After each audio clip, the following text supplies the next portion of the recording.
Проверь свой уровень испанского. Предупреждаю, почти все отвечают неправильно. Выбери правильный вариант.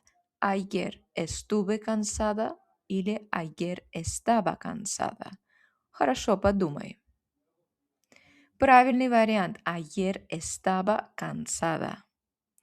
Знаю, что многие из вас сейчас находятся в недоумении, так как вы привыкли, что маркер ayer вчера требует прошедшее время indefinido, но не здесь, так как здесь мы имеем дело с описанием. Я описываю свое состояние. Я говорю, вчера я была уставшая.